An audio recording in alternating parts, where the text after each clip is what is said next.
There are still a few people thinking this right here. I am telling you people that things look extremely bad now. Expect a collapse of quote unquote everything within the next 4 months. Wow, guys. So you guys already know what I believe. I don't think the collapse is happening this year, guys, right? We will be confirmed by the end of autumn once again. Exactly this, guys. This is going to happen, and the only reason it hasn't happened yet is because the central banks are keeping the stock market and economy alive on life support by artificially injecting debt, printing money into the system, right? So to basically further delay what? Inevitable, right? So we do see what's upcoming. The economic crisis is likely to include inflation, a financial crash, banking crisis, sovereign debt crisis, corporate debt crisis, currency crisis, guys. When we talk about the collapse, right? Yeah, we just say collapse this and that, but no, a systemic collapse of the world, right? It's not going to be funny at all, guys. No, it's not. Because that's the only way for us to transition into the new system and where XRP comes into play.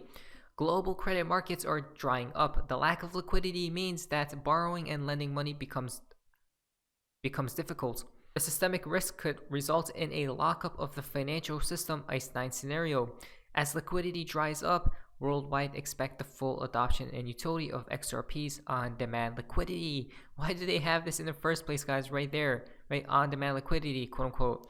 XRP poised to break new ground as Ripple unveils this new $1 trillion worth ODL corridor. So it's going to be very interesting these next couple of years, guys, right? And then look at this right here, guys. Bank of America to partner with Ripple for ODL services after XRP lawsuit finishes. Oh my, right? It's all about these central bankers, like we talked about so many times, guys. People don't understand it. So, whoa. Bragg-House made it clear that they are ready to settle with the SEC as long as they can get clarity on XRP. I asked him if American companies were waiting on the sidelines to jump in the game once clarity happens. He said, absolutely. Wow. Wow, guys. Again, what do we talk? We got confirmed. What did we talk about before? As soon as XRP gets clarity, the wave of tsunami, the capital inflow, it's going to be massive, right? Double meanings on all posts. In actual event, plus what an internal event with XRP itself. This is how XRP goes up and never stops.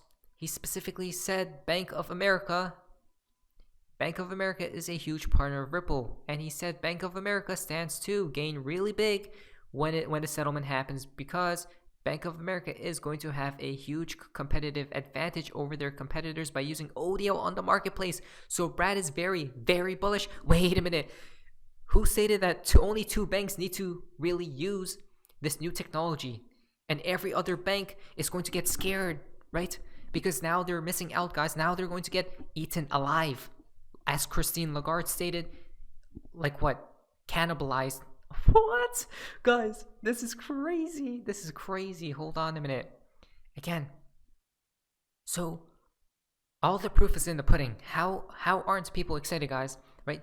And when will this SEC case conclude? We'll talk about that in today's video, but a little bit later. Bank of America's head of global banking at the time stated, it's about you as a client and the infrastructure you have and the ability for us to integrate, whether that's with platforms and capabilities that we built or partnerships that we have with the likes of Ripple or Swift.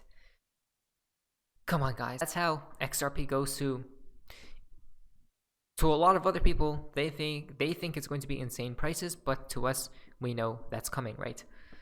Now, from Gold Telegraph, breaking news. Ghana's government is working on a new policy regime where gold will be used to buy oil products rather than US dollar reserves. There we go, guys, right? People are moving away from that right there, right? They want to overtake America. Why? Because the current guard has to fall, right?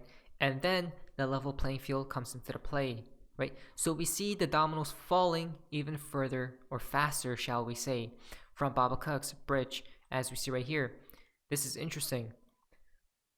The CBDC landscape could become fragmented globally.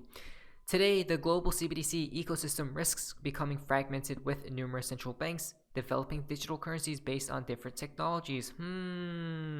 Fragmented, right? Like isolated islands. There needs to be a connection, like what? Linking everything together, right? Think about it. Standards and protocols, if left unaddressed, this fragmentation could lead to digital islands springing up across the globe.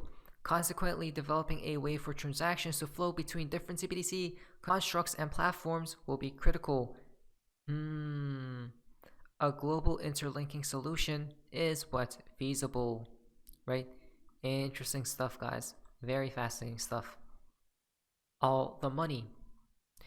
Digital Pound Foundation is why launch a CBDC today? Do the needs of developing economies such as the UK, EU, and USA differ from developing economies such as the Bahamas and Cambodia? Let's listen to this.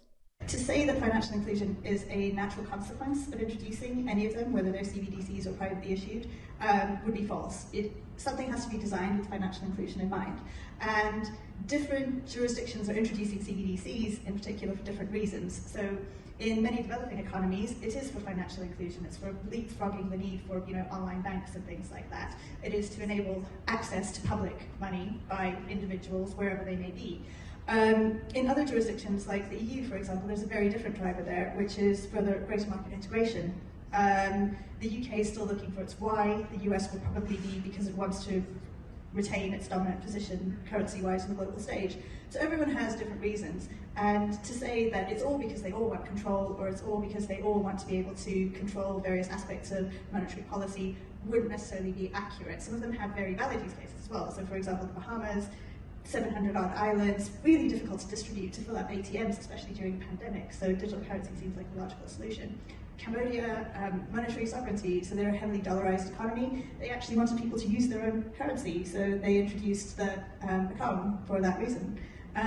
So yes, you can build in financial inclusion, but actually, if you're going to do that with a CBDC, you need to rethink how you offer services to people. If you just keep it within the same kind of banking system and infrastructure, you're going to exclude people for the same reasons they're excluded today. They are not going to pass AML checks and stuff like that, so you have to rethink the whole system. Digital identity ties into this as well. I mean, centralization, and it is about what? Control as well, right?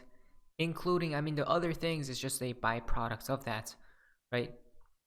So, interesting. Reject all CBDCs as somebody who stayed down there. XRP people, Ripple has the Hinman emails. As a lawyer, if I were the SEC, I would want to settle before those Hinman emails are attached to Ripple's reply briefs. If I'm Ripple, I make sure my argument includes those emails. Wait a minute, guys. There we go, right? It's basically game over, right? It's basically game over, guys. Clarity is inbound. Just think about it. Is the SEC scared? 1000% they are, right? From Bill Morgan. Okay, let's piece together a few things. Ripple have the unredacted Hinman emails, speech documents, but cannot publicly release them. I could understand why not, based on Australian law, but needed to know if there was something similar restricting public disclosure in the United States, as you guys can see right here. Now, I'm not going to read the full thing, guys, because it's going to take a little while, but if you go all the way down here, as you guys can see, all this, right, from Brand House, and then look at that, we finally have the Hinman docs. So obviously, this is very important, guys, what's hidden in those emails, right? And both Brad's and Stewart's tweets indicate we will eventually see them. The only way we won't is if they stay confidential as a term of settlement. Wow. So what's going to happen, guys? In conclusion, if avoiding public revelation of the shameful Hinman documents is as big of a deal to the SEC as their bitter 18 months opposition to their disclosure suggests a true pressure point to settle, right? So by or very soon after January 9th, 2023, around FLR distribution as well, guys. You can't make any of this stuff up, right? The timing of all this, isn't that in around scale? That's in the middle of Scales and Justice, guys, right? Wow. Not only that, from Johnny Deaton, XRP has been a top 10 crypto for a decade. right? And it'll still be here for the next decade, guys. When FinCEN settled with Ripple in 2015, XRP was number 2. Between 2017 and 2018, it battled Ethereum consistently for number 2 spot. In October 2018, even after Hinman gave Ethereum a free pass, XRP was briefly number 2. XRP was number 3 when the SEC sued Ripple in December 2020, right? Crazy, crazy, crazy, guys. How my question is this. The SEC went after Ripple, right? They didn't go after FTX, by the way, but we see right here, FinCEN settled with Ripple in 2015. But the SEC still went after Ripple. That's quite odd, to say the least, right? The reason being is because, in my humble opinion, guys, not financial advice, is because it's a delay tactic. Why? Because back in 2020, end of 2020, the world was not ready, right, for XRP to get that green light. And look at the world now. Yeah, it's gotten crazy, right? And now we're getting ready to settle. Well, now they're getting ready to settle, guys. Is that not fascinating? Yes, it is. Anyways, that's hopefully you guys enjoyed this video. If you guys please like, I guess. See ya.